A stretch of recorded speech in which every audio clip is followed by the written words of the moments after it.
இயேசுவின் நாமத்தினால. அல்லேலூயா. நான் இப்போ சொல்லக்கூடிய காரியங்களை தெளிவாய் புரிந்து கொள்ளுங்கள். வெளியான மனிதன் அழிந்து உள்ளான மனிதனில் என்ன எழுதியிருக்கு? வல்லமையாய் நீங்கள் பலப்படுங்கள். அப்போ உள்ளான மனிதன் எங்க இருக்கும்?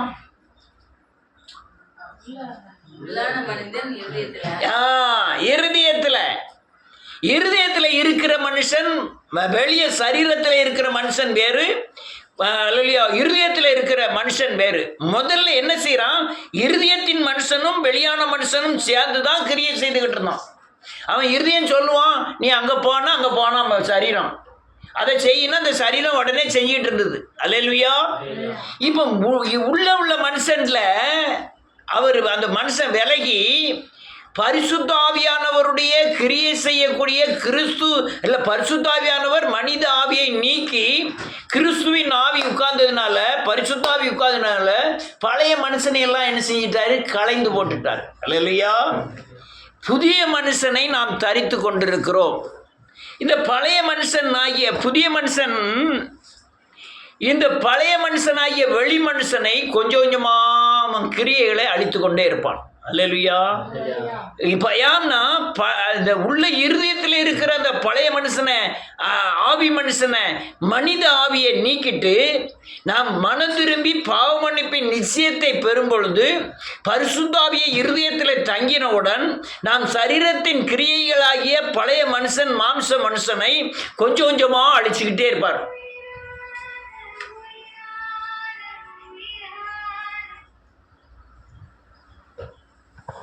அல்லேலூயா.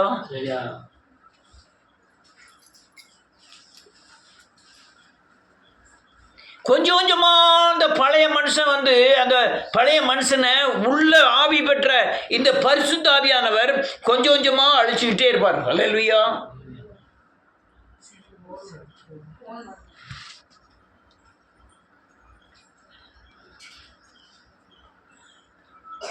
அல்லேலூயா. நல்லா கவனிக்கணும். அல்லேலூயா. ஆனா இந்த பழைய மனுஷன், அந்த ஆவி மனுஷன், அந்த உள்ள இருக்கிற மனுஷன் எப்படி இருந்தான் தெரியுமா? மகா மோசமா இருந்தான். அவன் எப்படி இருந்தான்னு வாசிங்க, நீதிமொழிகளின் புஸ்தகம்.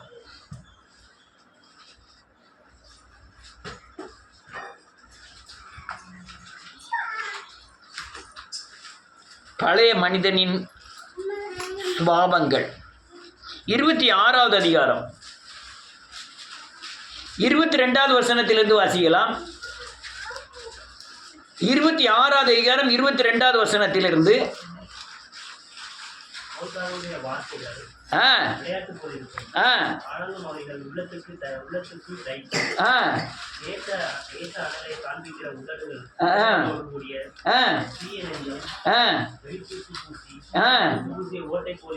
இருக்கும்.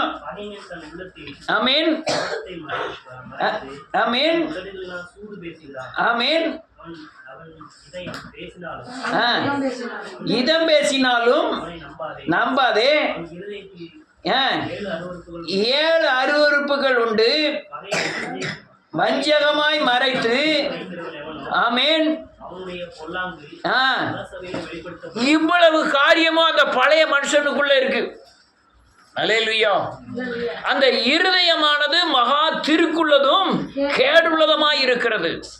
வாயிலிருந்து புறப்படுதெல்லாம் எங்கிருந்து புறப்படுது? அதாவது அந்த பழைய மனுஷனிலிருந்து புறப்படுகிறது. இந்த பழைய மனிதனை நான் அல்லேலூயா எல்லாம் சொல்லுங்க, பரிசுத்த ஆவியின் துணையோடு சரீரத்தில் கிரியைகளை செய்யும் மாம்சத்தின் கிரியைகள், சுயத்தின் கிரியைகள், உலக சாயல்கள், அதில் இருந்து விடுதலையாகி ஆத்துமாவில் ஜீவனை பெற்று இருதயத்தில் மனித ஆவியின் ஆளுகைக்கு பதில் பரிசுத்த ஆவி ஆளுகை செய்யும் மனிதனே ஆவி மனிதன். நான் திரும்ப சொல்றேன், நீதான் சொல்லணும். பரிசுத்த ஆவியின் துணையோடு சரீரத்தில் கிரியை செய்யும் மாம்சத்தின் கிரியைகள், சுய சரீரத்தின் கிரியைகள் உலக சாயலிலிருந்து விடுதலையாகி ஆத்மாவில ஜீவனை பெற்று இருதயத்தில் மனித ஆவியின் ஆளுகைக்கு பதில் பரிசுத்த ஆவியின் ஆளுகை செய்கிற பரிசுத்த ஆவி ஆளுகை ஆளும் மனிதனே ஆவி மனிதன். என்ன சொல்ல தெரியுதா? நம்ம மனம் திரும்பின உடனே பரிசுத்தாவியை பெறுகிறோம். என்ன ஆவியை பெறுகிறோம்? அது என்ன செய்யுது? இருதயத்துல மாமிசம் இருக்கு, உலகம் இருக்கு, சுயம் இருக்கு. இதெல்லாம் அது என்னது அடிச்சு உடைக்கிறாரு. யாரு? பரிசுத்தாவியானவர். அடிச்சு உடனே பரிசுத்தம் ஆக்கலனாலும் இது தவறு இது சரிங்கிறத போதிச்சு அது என்ன செய்யறாரு? அங்க உள்ள உட்கார்ந்துக்கிட்டு எல்லா வேலையும் பண்ணிக்கிட்டு இருக்கோம். அங்க பாரு, அதை பேசு, இதை செய்ய அப்படின்னு உள்ள உணர்த்திட்டு. அதுதான் யார் மனுஷன்? எந்த மனுஷன் தெரியுமா? நம்ம கொண்டு வந்த பழைய மனிதன். ஆமென். அந்த பழைய மனிதனை இந்த பரிசுத்தாவி வந்து உட்கார்ந்த உடனே அவன் ஆளுகையை பிடுங்கி அவருடைய ஆளுகையை எங்க வைக்காரு? நம்ம இருதயத்தில் வைக்காரு. அங்க ஒரு கண்ட்ரோல் ஏற்படுத்தாரு. என்ன கண்ட்ரோல்? நீ இதை தான் செய்யணும், இதை தான் பேசணும், இப்படிதான் நடக்கணும் அப்படின்னு கண்ட்ரோல் என்ன செய்யறாரு? யார் வைக்கா? பரிசுத்த ஆவியானவர். முதல்ல யார் இருந்தா? மனித தன்மையுடைய மனித ஆவி இருந்தது. என்ன ஆவி? சும்மா சொல்லு. என்ன ஆவி? எங்க எட்டி எவ்வளவு படிச்சாலும் தெரியுமா என்ன ஆவி கிரியை செஞ்சது? மனிதன். ஆனால் நான் மனம் திரும்பி பாவ மன்னிப்பு நிச்சயத்தை பெற்றோடனே அந்த மனித ஆவியின் கண்ட்ரோல் என்ன செய்யறது? பேரு போன உடனே இப்ப நமக்குள்ள யார் வந்துட்டா? தேவ ஆவியானவர். அல்லேலூயா. அவர் என்ன செய்றாரு? பாவத்தை குறித்தும் நீதியை குறித்தும் நியாய தீர்ப்பை குறித்தும் கண்டித்து உணர்த்துகிறார். சகல சத்தியத்துக்குள்ள இப்படி நடக்கணும், இப்படி நடக்கணும், இப்படி எல்லாம் நடக்கக்கூடாது, இப்படிதான் பேசணும், இப்படிதான் செய்யணுங்கிறத அவர் நமக்கு உணர்த்துகிறார், பேசுகிறார். அல்லேலூயா.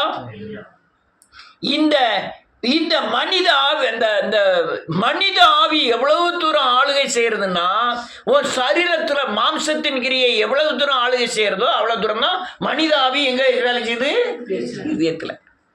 அப்ப நீங்க உள்ளான மனுஷன்ல வல்லமையா பெறப்பட்டுட்டீங்களா அல்லது பரிசுத்தாவின் ஆளுகைக்கு வந்துட்டீங்கன்னா எதுல இருந்து தெரியும்னா வெளிப்புற கிரியைகளில் இருந்து. ஆமென். வெளிப்புற கிரியை. நீங்க ஒரு மனுஷன் வெளிப்புறத்துல அசுத்தமா நடக்கிறான்னு வச்சுக்கோ, உள்ள மனுஷன் என்ன இல்லை? சரியில்லை. ஆனா வெளியே எல்லாம் பரிசுத்தம் நீதி உண்மையான நடக்கான்னா அவன் யாரு ஆளுகைக்கு உட்பட்டவன்? கிறிஸ்துவின் ஆளுகைக்கு என்ன செய்யறதுக்கா உட்பட்டவன். அல்லேலூயா. அதே மாதிரி சரீரம் யார மாதிரி மாறுதுன்னா இயேசுவை போல மாறிக்கிட்டே இருக்கும். அல்லேலூயா. அப்பதான் உங்க ஆத்மாவில் பெற்றிருக்கு. இப்ப போர்டு போட்டு வரையணும். ஒரு ஆத்மாவில் பெற்றிருக்கிற ஜீவன் என்ன உயிர் அது என்ன செய்யுது? பரிபூர்ணப்பட்டுக்கிட்டே இருக்கு. எந்த ஜீவன்? கிறிஸ்துவாகிய ஜீவன் ஆத்மாவில் போயிட்டு இருக்க ஜீவன் என்ன செய்யுது? பரிபூர்ணப்பட்டு இந்த ஆத்மா பரலோகத்துக்கு ஆயத்தமாகிட்டே இருக்கு. எங்க? டக்கு டக்குன்னு சொல்லணும், அப்பதான் நான் அடுத்த கட்டுக்கு போக முடியும். இல்லையா? எங்க எது பரலோகத்துக்கு போவோம்? அப்ப ஆத்மா ஜீவனை பெற்றோன்னு நிச்சயாது போகாது. அது பரிபூர்ணம் அடையணும். என்ன அடையணும்? அது நித்திய ஜீவனுக்கு பரிபூர்ணமாக வேண்டும். அப்ப அந்த ஆத்மாவை பரிபூர்ணப்படுத்துறது இங்க கொடுக்கிற பரிசுத்த ஆவியினருடைய வேலை. உள்ளான மனுஷனை அல்லலியா ஒளிய பண்ணி ஆவியின் மனுஷனாய் மாற்றுவது இந்த பரிசுத்த ஆவியானவர் தன்மை. ஆவியின் மனுஷனாய் மாற சரீரத்தின் கிரியைகள் அழிய ஆத்மாவின் ஜீவன் என்ன செய்யும்? பரிபூர்ணப்பட்டு கொண்டே இருக்கும். அல்லேலூயா. எதுவரை நீங்கள் இந்த பூமியில வாழ்வீர்கள்னா இந்த ஜீவன், இந்த ஆத்மாவில் பெற்றிருக்கிற ஜீவன் பரிபூர்ணப்படும் வரை. எதுவரை நீங்க பூமியில ஆழ்வீங்கன்னா சரீரத்தின் கிரியைகளை அழிக்கும் வரை, மாம்சத்தின் கிரியைகளை அழிக்கும் வரை. எதுவரை நீங்க பூமியில வாழ்வீங்கன்னா இந்த நீங்க இருதயத்தில் பெற்றிருக்கிற பரிசுத்த ஆவியானவர் முழு ஆளுகையும் முடிக்கும் வரை. ஆமென். லேசா ஒரு பாவம் இருந்தாலும் அவர் ஆளுகை என்ன செய்யல? முடிக்கல. உங்களை ஒரே நாள்ல சரி பண்ண முடியுமா? முடியாதா? சரி பண்ண முடியும். அல்லேலூயா. ஏன் பண்ண மாட்டேங்காரு? அது பூர்ணப்படாது. ஏன்னா சரீரத்தில் ஒரே நாளில் மனம் திரும்பி பாவம் பண்ணி நிச்சயத்தை பெற்று எல்லாம் அழுது சரியாயிடலாம். ஆனால் மறுநாள் அதே தான் என்ன செஞ்சுக்கிட்டு இருக்கோம்.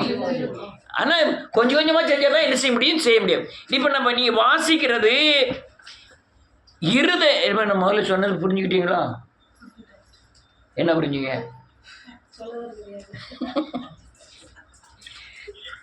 பரிசுத்த ஆவியின் துணையோடு சரீரத்தில் கிரியை செய்யும் மாம்சத்தின் கிரியைகள், சுயத்தின் கிரியைகள் உலக சாயலில் இருந்து விடுதலையாகி ஆத்மாவில் ஜீவனை பெற்று இருதயத்தில் மனித ஆவியின் ஆளுகைக்கு பதில் பரிசுத்தாவின் ஆளும் மனிதனே ஆவி மனிதன். நம்ம கிறிஸ்துவர்களா என்ன மனிதன்? ஆவி மனிதன். நம்ம சரீர மனிதன் இல்ல. அதனால ஆவி மனிதன். இந்த சரீரத்தில் கிரியை செய்கிற ஆவியை அழிப்பதற்கு பரிசுத்த ஆவியை தந்து அதன் முதல்ல மனித ஆவியின் ஆளுகைக்கு அப்புறம் பரிசுத்த ஆவியின் ஆளுகை வரணும். அல்லேலூயா. ரைட். இப்போ நீங்க மனிதன் இந்த இருதயம்னு எழுதியிருக்கிற இடங்கள் எல்லாம் ஆவி மனிதன் என்று வாசிக்க வேண்டும். என்னது? ஆமா, இருதயம்னு எங்கன்னா வாசிக்க சொல்றேனோ அங்கெல்லாம் ஆவி இருதயத்தில் அப்படின்னா ஆவி மனிதனில், இருதயத்தை ஆவி மனிதனை அப்படின்னு வாசிக்கணும். இப்போ வாசிங்க. லூக்கா எழுதின சுவிசேஷம் 6வது அதிகாரம் 45வது வசனம்.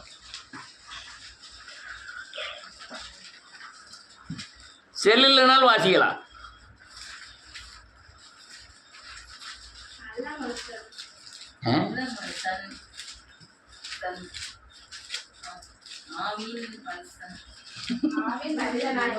நல்ல மனுஷன் தன் மனித ஆவியாகிய ஆவி நல்லதை எடுத்து காட்டுகிறான். நல்ல மனுஷன் தன் மனித ஆவியாகிய நல்ல பொக்கிஷத்தில் இருந்து நல்லதை எடுத்து காட்டுகிறான். பொல்லாத மனுஷன் தன் மனித ஆவியில் ஆகிய பொல்லாத பொக்கிஷத்தில் இருந்து பொல்லாததை எடுத்து காட்டுகிறான். ஆவி மனிதனின் நிறைவினால் அவன் வாய் பேசும். இதை யாராவது வாசிங்கன்னா ஒரு ஆளு, நானே வாசிக்கிற இன்னொரு ஆள் வாசிய புரிந்து கொள்ளுதுன்னு சொல்றேன், வேற ஒண்ணும் இல்லை. இருதயம்னு எழுதியிருக்கிறதுல ஆவி மனுஷன் வாசிக்கணும். நல்ல மனுஷன் தன் ஆவிலிருந்து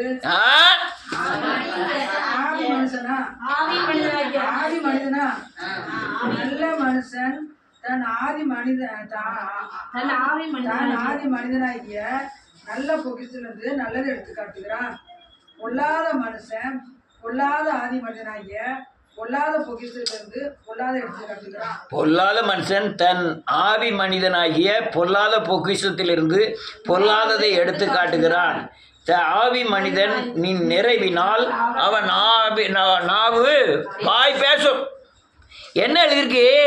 நீ எவ்வளவு தூரம் உள்ள மனுஷன் ஆவி மனுஷன் இருதயத்தில் சரியானபடி இருந்தன்னா நீ அந்த இருதயத்திலிருந்து புறப்படுகிற காரியங்கள் பொக்கிஷமாய் மாறும். நீ இருதயம் சேர்ந்தனா வாய் பேசுறது அது ஆவி மனுஷனா இருந்தா, மனித ஆவியா இருந்ததுன்னா அதற்குரிய வார்த்தை தான் என்ன செய்யும்? வெளிப்படும். நீ ஆவி மனுஷனா இருந்தா வாயிலிருந்து என்ன வெளிப்படும்? ஆவிக்குரிய காரியங்களாக வெளிப்படும். சத்தியங்கள் வெளிப்படும், பரிசுத்தம் வெளிப்படும், இயேசுங்கிற வார்த்தை வெளிப்படும், சத்தியங்கள் வேத வசனங்கள் வெளிப்படும், நீதி வெளிப்படும். ஆனால் உள்ளான மனுஷன்ல மனுஷ ஆவியின் ஆளுகை இருந்தனா அந்த பொக்கிஷத்துல இருந்து என்ன வெளிப்படும்? மனுஷாவி என்னெல்லாம் செய்யும்? பொறாமை வெளிப்படும், அகந்தை வெளிப்படும், கசப்பு வெளிப்படும். இதெல்லாம் எந்த மனுஷன்ல இருந்து உள்ள இருக்கிற பொல்லாத மனுஷன் பொல்லாத பொக்கிஷத்தை வைத்திருக்கிறான். சொல்லுங்க. நல்ல மனுஷனாகிய ஆவி மனுஷன் தனக்குள்ள தன் இருதயத்துல அல்லையா ஆவியின் கனியை வைத்திருக்கிறான். இதுதான் உள்ள ஆவியின் அந்த ஆவி மனுஷன் மாறி இருந்தா ஆவியின் கனி வெளிப்படும். ஆவின் மனுஷன் வெளிப்படல பழைய மனுஷன் இருந்ததுன்னா உங்க இருதயத்திலிருந்து மாம்சத்தின் கிரியைகள் வெளிப்படும். அது பொக்கிஷம். என்னது? மாம்சத்தின் கிரியைகளும் பொக்கிஷமா? பிசாசுக்கு அதான் பொக்கிஷம். ஆவியானவருக்கு என்ன பொக்கிஷம்? ஆவியின் கனிதான் பொக்கிஷம்.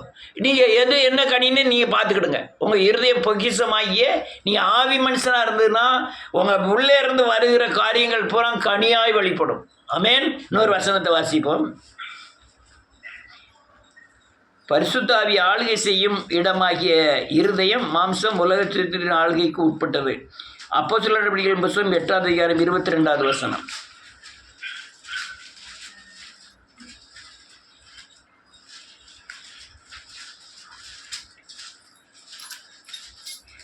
கொஞ்சம் டக்கு டக்குன்னு வாட்சின்னா அடுத்த கட்டத்துக்கு போனோம். 8:22. ஆகையால் ஆமென் வேண்டிக்கொள். ஒருவேளை உன் உள்ளான ஆவியின் மனிதனுடைய எண்ணம் உனக்கு மன்னிக்கப்படலாம். நீ உன் துர்க்குணத்தை விட்டு மனம் திரும்பி தேவனை நோக்கி வேண்டிக்கொள். ஒருவேளை ஆவி மனிதனின் எண்ணங்கள் எண்ணம் உனக்கு என்ன செய்யலாம்? மன்னிக்கப்படலாம். என்ன எழுதியிருக்கு? உங்க இருதயத்துல, அதாவது ஆவி மனிதன்ல இருக்கிற கெட்ட காரியங்களுக்கு நீங்க மனம் திரும்பினீங்கன்னா, ஒருவேளை உங்களுக்கு என்ன செய்யலாம்? மன்னிக்கப்பட்டு மனிதா தேவாவியின் ஆளுகைக்கு உட்படலாம். நல்ல கழக நீ அல்லேலூயா. எவ்வளவு தூரம் தேவ ஆவியானவர் உங்களுக்கு அல்லேலூயா உங்க இருதயத்தை ஆளுகை செய்கிறாரோ அவ்வளவு தூரம் தான் விசுவாசம் கிரியை செய்யும். அவ்வளவு தூரம் தான் வசனம் நிலைத்திருக்கும். அவ்வளவு தூரம் தான் இந்த உலகத்துல பாதுகாப்பு உண்டாகும். அல்லேலூயா. இந்த உலகத்துல நீ தேவனோடு வாழணும்னா ஆவியின் மனிதன் தேவை. ஆவியின் ஆளுகைக்கு உட்படணும். நீ உங்களை கண்ட்ரோல் பண்ணது யாரு?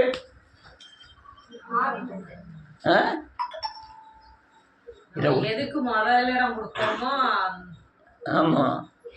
இப்போ கண்ட்ரோல் பண்ணது யாரு? ஆவி மனுஷன் தானா கண்ட்ரோல் பண்ணிட்டு இருக்காரு. கண்ட்ரோல் பண்ணி ஆனால் இந்த இடத்துல பண்ணிட்டு இருக்காரு. சில நேரங்களில் அவனும் என்ன செய்யறான்? அவனும் உள்ள கிடந்து பட்டில் குழம்படி பண்ணிட்டே இருக்காங்க. ஆவி மனுஷனாகவும் இருக்கேன், மாம்ச மனுஷனாகவும் இருக்கேன். அதான் பிரச்சனை எப்பவுமே. அல்லேலூயா. இன்னொரு வசனத்தை வாசிப்போம். நம்மளுடைய ஆவி மனுஷன் எப்படிப்பட்டவன்? அதாவது திருப்பி சொல்கிறேன், இருதயம்னு எழுதியிருக்க இடத்துல ஆவி மனிதன்னு வாசிக்கணும். அது கெட்ட மனுஷனோ இல்லையா நீங்கள் புரிஞ்சுக்கலாம். எரேமியாவின் புத்தகம் 17ஆவது அதிகாரம்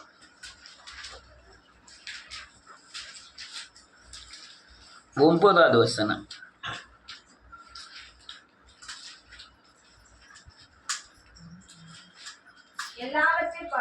ஆமென். திருக்குள்ளதும் இருக்கிறது. அல்லேலூயா. பரிசுத்தாவி மனுஷனா மாம்ச ஆவி மனுஷனா தெரியல. ஆனா இருதயத்தில் இருக்கிற ஆவி மனுஷன் எப்படிப்பட்டவன்? மகா திருக்குள்ளவனுக்கு. இன்னொரு வசனத்தை வாசிப்பான். எபிரேயரின் புத்தகம் 4ஆவது அதிகாரம் 12வது வசனம். 4:12. தேவனுடைய வார்த்தையானது ஆமென் ஜீவனும் வல்லமை உள்ளதாயும் இருபுறமும் கருப்புள்ள எந்த பட்டயத்தினாலும் ஆமென் கற்காயும் ஆத்துமாவையும் ஆவியையும் கணுக்களையும் ஊனையும் பிரிக்கத்தக்கதாக ஆமென் உருவ குத்துகிறதாயும் ஆமென் ஆவி மனிதனின் நினைவுகளையும் யோசனைகளையும். அப்போ உங்க இருதயத்தை சீர்படுத்துறது என்ன தெரியுமா? உங்க ஆவி மனுஷனை, உள்ளான மனுஷனை சீர்படுத்துறது வார்த்தை.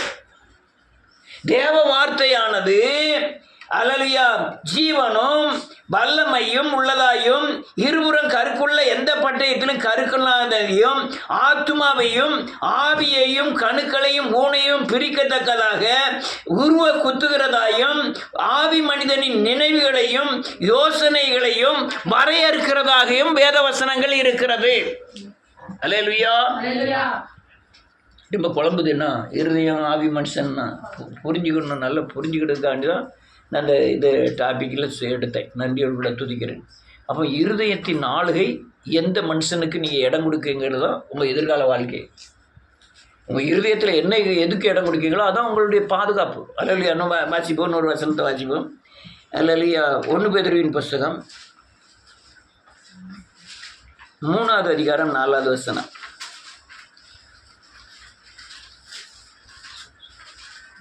அழியாத ஆ அலங்கரிப்பாய் இருக்கிற ஆ சாந்தமும் அமைதலும் உள்ள ஆ ஆவியாகிய ஆ ஆவி மனிதனாகிய மறைந்திருக்கிற குணமே ஆ உங்களுக்கு அலங்காரமா இருக்க கடவுது. நான் எடுக்கவே இல்லை, ஒரு நிமிஷம் நான் எடுத்துக்கிடுவேன்.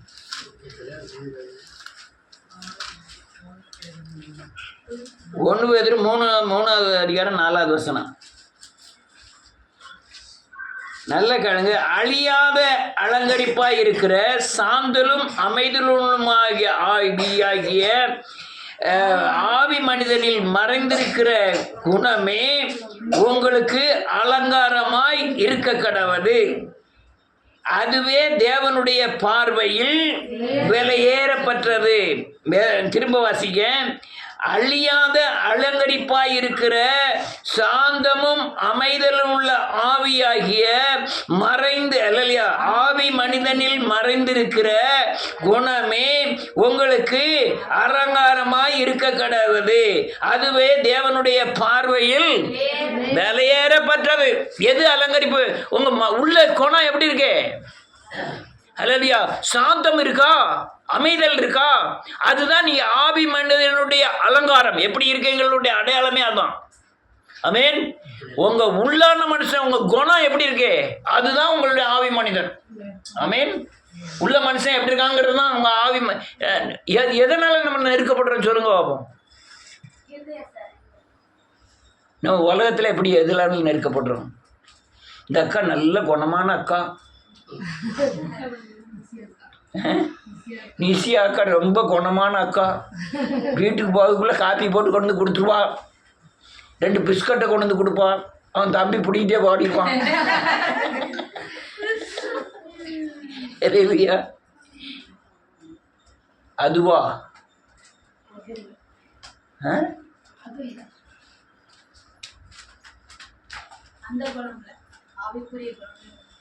அலங்காரம் என்னது? மறைந்திருக்கிற குணம். மறைந்திருக்கிற குணம் என்னது? சாந்தலும் அமைதலும் உள்ள ஆவி. சாந்தம்னா இந்த சாந்தம் இல்ல, உன் போல இருந்துட்டு எருமை போல அந்த சாந்தம் இல்ல.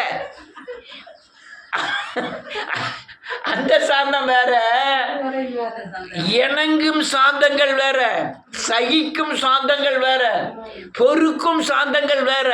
ஆமென். அந்த ஆவி இருந்தாதான் உள்ளான மனுஷனுடைய குணத்தை வெளிப்படுத்துகிற சாந்தலும் அமைதலும் உள்ள ஆவி. அல்லேலூயா. சாந்தம்னா எல்லாரும் எனக்கு ஊமை போல இருக்கு, அது இல்ல. உனக்கு தீமை செய்கிறவர்களுக்கு நன்மை செய்யக்கூடிய சாந்தம், உங்களை நஷ்டப்படுத்துறவர்களுக்கு நீங்கள் ஆசீர்வதிக்கும்படியான சாந்தம், உங்களை துன்பப்படுத்துறவர்களுக்காக ஜெபம் பண்ணுகிற சாந்தம், தீமையை ஏற்றுக்கொண்டு நன்மை செய்கிற சாந்தம். இது இருந்தாதான் அதுக்கு பேர் தான் சாந்தம். அப்பதான் நீங்க உள்ளான மனுஷன்ல நீங்க அலங்காரமா இருக்காதான். அல்லேலூயா. அமைதலா இருக்க வேண்டியதான். அல்லேலூயா. கிறிஸ்துவ ஜீவியம் கொஞ்சம் சங்கடமான ஜீவியங்கள் தான். எதுவரைன்னா நீங்கள் புரிந்து கொள்ளும் வரை, எதுவரைன்னா பரிசுத்தாவியின் ஆளுகை பெறும் வரை, எதுவரைன்னா வசனத்தின் அடிப்படையில் உங்கள் வாழ்க்கையை அமைக்கும் வரை, எதுவரைன்னா உங்களுக்குள்ள பாவங்கள் இல்லாதபடி உங்களை பாதுகாக்கும் வரை, எதுவரைன்னா விசுவாசத்தின் கிரியைகள் நீங்கள் செய்யும் வரை, எதுவரைன்னா நீங்கள் தேவனோடு நடக்கும் வரை, உங்களுக்கு கிறிஸ்துவ ஜீவியம் ரொம்ப சமாதானமான ஒரு ஜீவியம். அதை பெறக்கூடிய பலன் உங்களுக்கு வேணும். ஆமென். அடுத்த ஒரு வசனத்தை வாசிப்போம். நேரம் ரொம்ப ஆகிட்டே இருக்கு, கட்டன்னு வாசிக்கலாம். ரைட்.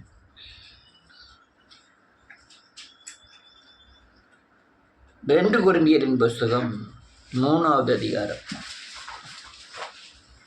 நிசியா வாசிப்பா.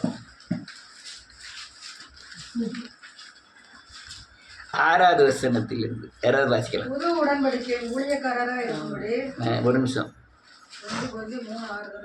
நான் எடுக்கல, நான் 1 கொரிந்தியர் எடுத்துக்கிட்டு இருக்கேன். ரைட். புது உடன்படிக்கையின் ஊழியக்காரராக இருக்கும்படி. ஆமென். அவரே எங்களை தகுதியுள்ளவர்களா ஆக்கினார். ஆமென். அந்த உடன்படிக்கை எழுத்துக்குரியதா இராமல். ஆமென். ஆவிக்குரியதா இருக்கிறது. எழுத்து கொல்லுகிறது. ஆமென். ஆவியோ உயிர்ப்பிக்கிறது. ஆமென். எழுத்துக்களால் எழுதப்பட்ட கற்களில் பதியிருந்த பதித்திருந்த மரணத்துக்கு ஏதுவான ஊழியத்தை செய்த மோசேயுடைய முகத்திலே ஆமென் மகிமை பிரகாசம் உண்டானபடியால் ஆமென் புத்திரர் அவன் முகத்தை நோக்கி பார்க்க கூடாது இருந்தார்களே. ஒரு நிமிஷம் அடுத்தல வாசிக்கணும். 2 உடன்படிக்கை குறித்து சொல்லுகிறது. ஒன்று, ஒரு உடன்படிக்கை கல்லுல எழுத்தினால் உண்டான உடன்படிக்கை. இன்னொரு புதிய உடன்படிக்கை கல்லுல இருதயத்திலே எழுத்து இல்லாமல் எழுதின உடன்படிக்கை. புரியுதா? இது இந்த கல்லினால் அக்கினியினால் கொண்ட உடன்படிக்கை. அது மோசே சீனாய் மலையிலிருந்து வாங்கிட்டு வந்த கற்பனை கட்டளைகள். ஆனா புதிய ஏற்பாடு வரும்போது அந்த கல்லினால் எழுதப்பட்ட உடன்படிக்கை அல்ல. அது உடன்படிக்கை என்னன்னா கட்டளை கற்பனைகள் எழுதி கொடுத்தது. இப்போ இங்க இந்த கல்லினால் எழுதி கொடுக்காம அந்த உடன்படிக்கை எங்க எழுதியிருக்காருன்னா அல்லையா, அங்க விருத்த சேதனம் பண்ணப்பட்டது, இங்க விருத்த சேதனம் நம் இருதயத்தில் பண்ணப்படுகிறது. புதிய ஏற்பாடு எதுக்கு தெரியுமா? உங்க உள்ளான மனுஷனை பலப்படுத்த முடியாது. ஆமென். சிலர் பாருங்க, எவ்வளவு நஷ்டம் வந்தாலும் சோதனம் பண்ணிட்டே இருப்பாங்க. வீடே இடிஞ்சு விழுந்துட்டாலும் சரி, சோத்திரம். கர்த்தர் தந்தா, கர்த்தர் கொடுத்தார், கர்த்தருக்கு நாமத்துக்கு எவ்வளவு தான் அசர மாட்டாங்க. ஒரு அமைதல் உள்ள ஆவி, ஒரு சாந்தமான ஆவி அப்படியே இருப்பாங்க. சாணியை கொண்டு வாயில திணிக்கிறான், சாக்கடையை கோரி வாயில ஊத்துறான். எந்திரிச்சு நின்று சொல்லலாம், இவங்களெல்லாம் கர்த்தர் மன்னிப்பாராக அப்படின்னு. அல்லேலூயா. தியானம் தெளிவா சொல்லு. இது இருதயத்துல விசுவாசம் பண்ணப்பட்டிருக்கு. உங்க இருதயத்துல எவ்வளவு தூரம் விசுவாசம் இருக்கு, எவ்வளவு தூரம் இருதயம் பரிசுத்தமா இருக்கு. உங்க சுத்த இருதயத்தை எண்ணிலே சிஷ்யம் நிலைவரமான ஆவியில என்னை புதுப்பியும். இருதயத்தில் சுத்தம் உள்ளவர்கள் அவர்கள் மட்டும்தான் யாரை காண முடியும். அப்ப யாரு உள்ளான மனுஷன்? நீங்க பரிசுத்தமானதான் யாரை பார்க்க முடியும்? தேவனை பார்க்க முடியும். எந்த கண்ணிட்டு? ஆத்ம கண்டு. இந்த கண்ணிட்டு என்ன செய்ய முடியாது, பார்க்க முடியாது. அப்ப உள்ளான மனுஷன்ல நீ எவ்வளவு தூரம் வல்லமையா பெறப்படுகிறீங்களோ அப்ப தேவனோட என்ன செய்வீங்க, நடப்பீங்க. இந்த யோனா கேட்கும்போவன் நடந்துகிட்டே இருந்தான் ஆண்டவரோட. ஒரு நாள் காணவே போயிட்டான், நடந்து பரலோகத்துக்கே போயிட்டான். அல்லேலூயா. அடுத்த என்ன இருக்கு? 8வது வசனம். ஒளிந்து போகிற மகிமையுடைய அந்த ஊழியம் அப்படிப்பட்ட மகிமை உள்ளதா இருந்தால் ஆவிக்குரிய ஊழியம் எவ்வளவு அதிக மகிமை உள்ளதா. அடேங்கப்பா, அவன் சீனாய் மலையில முகமாய் அக்னியில இறங்கி தேவன் பேசினார். அல்லேலூயா. அந்த மலை முழுவதும் அக்னி புகை காடாய் மாறிட்டு மலையை தொட்டு எல்லாரும் செத்துட்டான். ஒருத்தர் மலையை தொடக்கூடாதுன்னு ஆண்டவர் சொன்னாரு. தேவன் முகமாய் மோசேயோடு பேசினார். அது ஒளிந்து போகிற மகிமை. அது என்ன மகிமை? இவ்வளவு காரியம் அக்னி இறங்கிட்டியா? ஆனா வேதம் சொல்றது அது ஒளிந்து போகிற மகிமை. ஏன் அந்த மகிமை சொல்லுங்க? அந்த மகிமை மாம்ச கண்களிலே பார்க்கப்பட்ட வெளிப்புறமான மகிமை. இந்த புதிய ஏற்பாடு மகிமை கண்களினாலே பார்க்கிறதல்ல, எனக்குள்ளே இறங்கி என் மாம்சாவியை அழித்து தேவ சாயலை ஏற்படுத்தி என்னை பார்க்கிறவர்கள் இயேசுவை பார்க்கிறபடியினாலே அது ஒழிக்க முடியாத மகிமை. அது என்ன மகிமை? அங்க ஒரு இடத்துல தான் பார்த்தா மகிமை, இங்க ஒவ்வொரு மேலும் பார்க்க முடியாது. எங்க? புதிய ஏற்பாடுல. நீங்க இயேசுவை போல மாறினா உங்க மேல இருக்க மகிமை யார் பார்க்க முடியும்னா ஆவியா இருக்கிறவங்க தான் பார்க்க முடியும். ஆவியா யாரெல்லாம் இருக்கா? எல்லாரும் கேட்கல இல்லையா? நான் சொல்றது கேட்கல, புரியலன்னா என்கிட்ட கேட்டுக்கணும். அல்லேலூயா. ஆவியா யாரெல்லாம் இருக்கா? நம்ம கிறிஸ்துவ மனம் திருப்பி பாவம் பண்ணி போய் நிச்சயப்பட்டவங்களா யாரு? ஆவியா. 100 ஆள் ஆவியா இருக்கான். அவனுக்கும் என்ன தெரியும்? இவங்க மகிமையை பெற்றிருக்காங்களா இல்லையாங்கிறது தெரியும். உங்களுக்குள்ள இயேசு தங்கினால் உங்களுக்குள்ள வெளிப்படுகிற அக்கினியின் மகிமை 2 பேர் பார்க்க முடியும். ஒன்னு ஆவியை பெற்றவன், இன்னொன்னு பிசாசானவன். அல்லேலூயா. 2 பேர் தான் அந்த ஆவியை பார்க்க முடியும். என்ன எழுதி பாருங்க இடத்துல? ஆக்கினை தீர்ப்பு கொடுக்கும் ஊழியம் மகிமை உள்ளதா இருந்தா ஆமென். நீதியை கொடுக்கும் ஊழியம் அதிக மகிமை உள்ளதா இருக்குமே. நல்ல காரணங்க. அந்த இது ஆக்கினை தீர்ப்பு கொடுத்தது அந்த சீனாய் மலையை தொட்ட எல்லாரும் என்ன செஞ்சுட்டான்? செத்துட்டான். ஆனால் இது அது அழிந்து போகிற மகிமை. அது அந்த உடனே ஆக்கினை தீர்ப்பை கொடுக்கிற மகிமை. இந்த மகிமை அப்படி இல்லை. வேதம் சொல்லுது கொடுக்கும் ஊழியம் அந்த அதிக மகிமை உள்ளதாய் இருக்குமே. நீங்க பாவம் செஞ்சிட்டீங்க, ஒண்ணுமே செய்ய போறது இல்லை. ஆண்டவர் ஒண்ணு செய்வார், அவரு உங்களை விட்டு என்ன செய்வாரு. அதுக்கப்புறம் இந்த உபத்திரம் நீங்க நகரத்துல போய் அனுபவிக்க வேண்டாம். இங்க பூமியிலே பாதிக்கு மேல அப்படியும் உங்க முடியலையா, மிச்சம் எங்க போய் அனுபவிக்கணும்? நரகத்துல. நான் ரொம்ப பாவம் செஞ்சிட்டேன். யாரு? நம்ம பிஎம் மாதிரி இங்கே நான் கரையை தீர்த்து பார்க்கேன், முடியலை. அவருக்கு பிள்ளையும் இல்லை, ஒன்றும் இல்லை. அதை எங்கே கொண்டு தூக்கணும்? நரகத்தில் கொண்டு போய் தூக்கணும். அடுத்த லைன் எழுதியிருக்கு, இப்படியாக அந்த ஊழியம் இப்ப இயேசு கிறிஸ்து வெளிப்பட்ட இந்த புதிய ஏற்பாடின் ஊழியத்திற்கு உண்டாயிருக்கிற சிறந்த மகிமைக்கு முன்பாக உண்டாக்கப்பட்ட மகிமைப்பட்டதல்ல. நினைங்க, அன்னைக்கு கண்ட மகிமை வேற, இன்றைக்கு காண்கிற மகிமை வேற. அன்னைக்கு மோசையால பிசாசை துரத்த முடியல, இன்னைக்கு நான் இயேசுவின் நாமத்தினால பிசாசை துரத்துகிறேன். அன்னைக்கு ஒரு மனுஷனுக்குள்ள இருந்த சாபத்தை மோசையால தீர்க்க முடியல. ஆனா இன்னைக்கு இயேசுவை சொல்லி சிலுவையை சொல்லி அநேகரை சாபத்திலிருந்து விடுதலை ஆக்கக்கூடிய தேவ மகிமையை காணக்கூடிய வழிமுறைகள் இந்த ஊழியத்தில் காணப்படுகிறது. அந்த அந்த அந்த காலங்களில் அதனுடைய குறிப்பிட்ட பரிசுத்தவான்கள் மட்டும்தான் மனம் திரும்பினார்கள். அவர்கள் மட்டும்தான் இயேசுவை தரிசித்தார்கள். எல்லாரும் தரிசி. ஆனால் புதிய ஏற்பாடு வரும்போது எல்லாரும் தேவனை என்ன செய்யறாங்க? நீங்க போய் பாவம் செஞ்சுட்டேன்னா உடனே நீங்களே தனியா போய் சிலுவையில் போனால போய் நின்று அழுது மனம் திரும்பி விடுதலை ஆயிடலாம். சொல்லுது புரியுதா?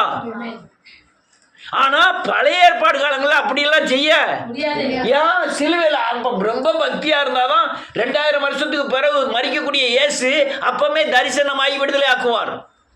ஜீவ மார்க்கத்தை எனக்கு இது அது தாவீதுக்கு கொடுத்த. இவன் தேவனை சேவித்தார், நான் தேவனை பின்பற்றினான், அவர் சிலுவையை வெளிப்படுத்தினார். எப்ப 2000 வருஷத்துக்கு பிறகு சாகக்கூடிய சிலுவையில் பலியாகக்கூடிய இயேசுவை அப்பமே தரிசித்து அவன் விடுதலை ஆனான். நமக்கு அப்படி இல்லை. யார் நமக்கு அடியில? நாம அதுக்கு அப்புறம் இருக்கோம். எதுக்கப்புறம்? சிலுவைக்கு அப்புறம் இருக்கிறதின் காரியம் என்ன மேன்மைன்னா, அன்னைக்கு பரிசுத்தாவியானவர் அவங்களுக்கு கொடுக்கப்படல.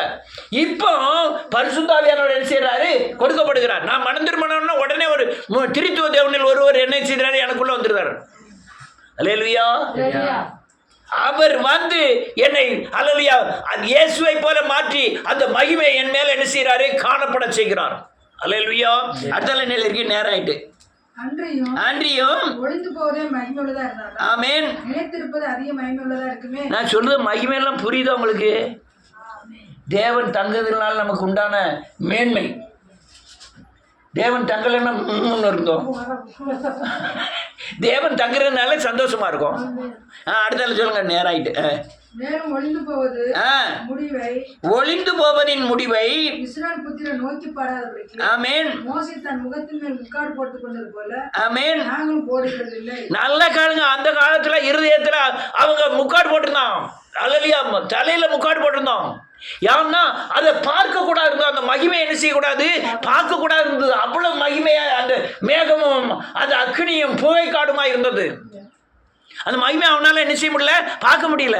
நீ எனக்கு ஆசை இவன் மகிமையில நிரம்பட்டுன்னு எனக்கு ஒரு தடவை மகிமையில நிரம்பிட்டான்னா நான் எங்க இருந்தாலும் இவளை தேடி போவேன்.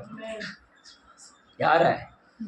நிச்சயாவை இயேசுவின் சாயலுக்கு ஒப்ப மாறி மகிமை காணப்பட்டுனா நான் பார்க்க சந்தோஷமா இருக்கும். நான் ஏன் இவ்வளவு ஊழியம் செய்தேன்? பாவி ரட்சிக்கப்பட்டு மகிமைக்குள்ள வர, பாவி மனம் திரும்பி இயேசுவை போல மாற நான் மகிமை காண விரும்புகிறேன். ஆனா மோசே காலத்துல மகிமை காண அவங்க என்ன செய்யலாம்? விரும்பல, முக்காடு போட்டுக்கிட்டாங்க. அடுத்த நிலை இருக்கு, அவருடைய மனது கடினப்பட்டது. ஆமென். நாள் வரைக்கும் பழைய ஏற்பாடு வாசிக்கப்படுகிறது. ஆமென். அந்த முக்காடு நீங்காமல் இருக்கிறது. ஆமென். அது கிறிஸ்துவினால் நீக்கப்படுகிறது. நல்ல காலங்க, அந்த இன்னைக்கு வரையும் நியாயப்பிரமாணத்தினாலே இருதயங்கள் மூடப்பட்டிருக்கிறது. அல்லேலூயா. நியாயப்பிரமாணம் இப்பவும் இஸ்ரவேல்ல அநேகர் எல்லாருமே அந்த நியாயப்பிரமாணத்தை தான் பின்பற்றலாம். முக்காடு போட தான் செய்தான் இருதயத்துல. இயேசு வெளிப்படவில்லை. எனக்கு இந்த முக்காடை நீக்கினவர் யாரு? நான் மனம் திரும்பி பாவமன்னிப்பை நீட்டு பெற்ற உடனே அந்த கிறிஸ்து எனக்கு முக்காடை நீக்கினார்.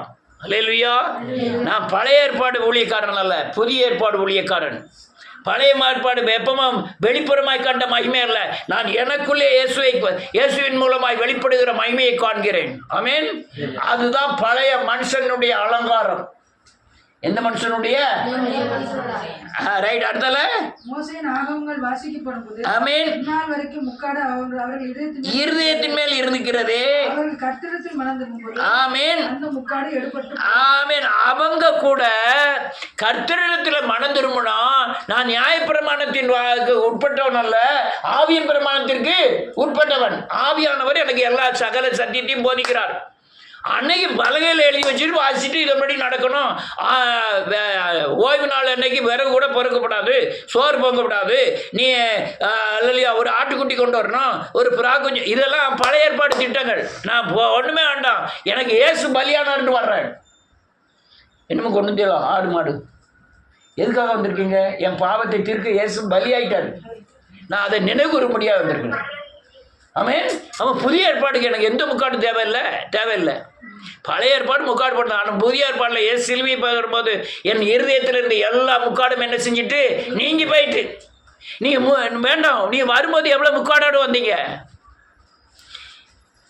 எல்லா முக்காடும் நீங்கள் சிலுவை வல்லமை உள்ளதாக இருக்கிறது.